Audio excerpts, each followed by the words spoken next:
मुंबई में संदीप देशपांडे ने press conference में पुलिस पर पक्षपात के आरोप लगाए और संजय निरुप को लेकर सख्त कार्रवाई की मांग की। उन्होंने कहा कि मराठी युवकों के खिलाफ कार्रवाई और अन्याय मामले में ढील देने सवाल खड़े करते हैं।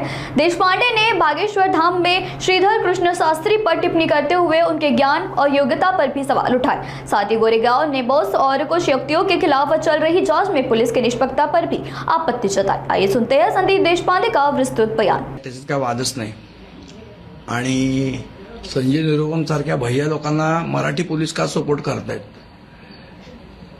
हे न उमजण्यासारखं आहे। आम्ही असं कालपर्यंत मानत होतो। सन्माननीय एकनाथ शिंदे सरकारमध्ये आहेत। त्यांनी सांगितलं की स्वर्गीय हिंदू हृदय सम्राट बाळासाहेब ठाकरेंच्या विचारांचं आमचं सरकार आहे। स्वर्गीय धर्मवीर आनंद दिघे साहेबांच्या विचारांचं सरकार आहे। आणि मग जर ह्या लोकांच्या विचारांचं सरकार असेल तर मराठी मुलांना जेलमध्ये टाकून भैया निरुपमला पाठिंबा देणार आहे कुठलं सरकार आहे? जो माणूस मराठी भाषेला विरोध करतो त्या माणसाला तुम्ही त्याच्यावर काही कारवाई करत नाही, उलट त्याला प्रोटेक्शन देऊन त्याला परत पाठवता आणि आमच्या मराठी मुलांना जेलमध्ये टाकता। हे कुठलं सरकार आहे? हे नक्की बाळासाहेबांच्या विचारांचं सरकार आहे? हे नक्की आनंद दिघे साहेबांच्या विचाराचं सरकार आहे का? हा आमचा प्रश्न आहे। आणि संजय निरुपमला पण मी सांगणार आहे आणि माझी पोलीस खात्याला पण सांगणार आहे की अशा पद्धतीने तुम्ही जर आमच्यावर जोर जबरदस्ती कराल तर याचा उद्रेक होईल आणि तो संपूर्ण मुंबईभर होईल। त्यामुळे त्या संजय निरुपमला तुम्ही काय कंट्रोल करायचं तो करा, नाही तर आमच्यावर अशा केसेस टाकून जर तुम्ही आम्हाला दाबण्याचा प्रयत्न केलात तर ते शक्य होणार नाही। 1960 सालापासून प्रेमानेच सांगतोय त्यांना, अजून किती प्रेमाने सांगणार? जर मला असं वाटतं शाळेत पण आपल्याला शिक्षक प्रेमाने सांगायचे की बाबा भाषा शिक, कुठली भाषा असेल ती यायची नाही। मग जर शाळेत छडी मारली की भाषा यायची। मला असं वाटतं मराठीत एक म्हण आहे, छडी लागे छम छम विद्या ये घम घम। आता जोपर्यंत प्रेमाने सांगतो तोपर्यंत तुम्ही शिकत नव्हता। आणि मुळात विषय असा आहे, काल अनेक उत्तर भारतीय जे रिक्षा चालवणारे आहेत, टॅक्सीवाले आहेत, हे आमच्या पक्षातल्या अनेक कार्यकर्त्यांना पदाधिकाऱ्यांना भेटले। त्यांचं म्हणणं असं आहे की आम्ही भाषा शिकायला तयार आहोत, आम्ही भाषा बोलतो सुद्धा। मग जर त्या लोकांचं कुठल्याही प्रकारे त्याच्याबद्दलचं ऑब्जेक्शन नाही तर संजय निरुपमचं ऑब्जेक्शन असण्याचं कारण काय? ते लोक भाषा शिकायला तयार आहेत, ते म्हणतात आम्हाला इथे पोट भरायचं, आम्ही भाषा शिकू। संजय निरुपमला काय प्रॉब्लेम आहे? प्रॉब्लेम कुठल्याही रिक्षेवाल्याला नाही, कुठल्या टॅक्सीवाल्याला नाही आहे। प्रॉब्लेम हे संजय निरुपम आणि शशांकराव सारख्या लोकांनाच आहे।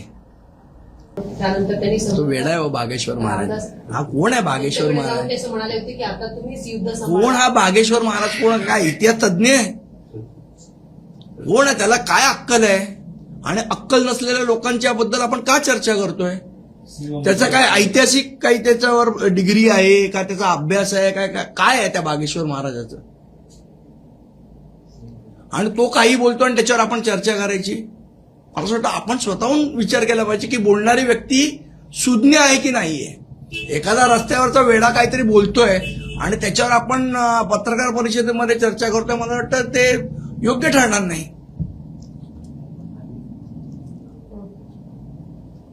ओके, दुसरा एक महत्वाचा विषय गोरेगावच्या निस्को कंपनीचा। त्याच्यामध्ये मी परवा पण 2 नावं सांगितलेली, त्यांची पोलीस अजूनही चौकशी करत नाहीये। त्यातलं एक नाव होतं, अतिशय महत्वाचं नाव होतं, ते म्हणजे त्याचे ऑर्गनायझर कृष्णा पटेल। आणि दुसरं मी नाव सांगितलेलं त्याचे जे लायझनिंगवाले आहेत ते इंद्रजीत सिंग। आता या इंद्रजीत सिंगवर ह्याच्या आधी सुद्धा एक खार पोलीस स्टेशनला FIR दाखल झालेला आहे। कशाचा FIR दाखल झालाय? तर त्याच्या ऑफिसमध्येच काम करणाऱ्या एका मुलाकडनं जबरदस्ती 1 लाख रुपये त्याच्या मोबाईलमधनं ट्रान्सफर करून घेतले, असा तो FIR आहे। बरं, हे जे जबरदस्ती पैसे ट्रान्सफर करून घेतले, ही घटना कुठे घडली? तर ती खार पोलीस स्टेशनच्या अंतर्गत घडली। म्हणजे खार पोलीस स्टेशनमध्ये बसून त्याच्याकडनं जबरदस्ती पैसे ट्रान्सफर करून घेतले. त्याच्यामध्ये 2 खार पोलीस स्टेशनचे अधिकारी सुद्धा आरोपी आहेत. ते मॅटर न्यायालयात गेलं, तिकडनं एफआयआर दाखल करण्याचे आदेश दिले आणि मग एफआयआर दाखल झाला. म्हणजे पोलिसांमध्ये जो लायझनिंग करतो इंद्रजित सिंग, त्याची किती ओळख आहे, त्याचे किती कॉन्टॅक्ट आहेत, आणि मग या पोलिसांची साठालोटं असणाऱ्या इंद्रजित सिंगला या संपूर्ण ड्रग केसमध्ये वाचवण्याचा प्रयत्न पोलीस कशावर न करणार नाहीत, हा प्रश्न आमच्या मनात उपस्थित राहतो.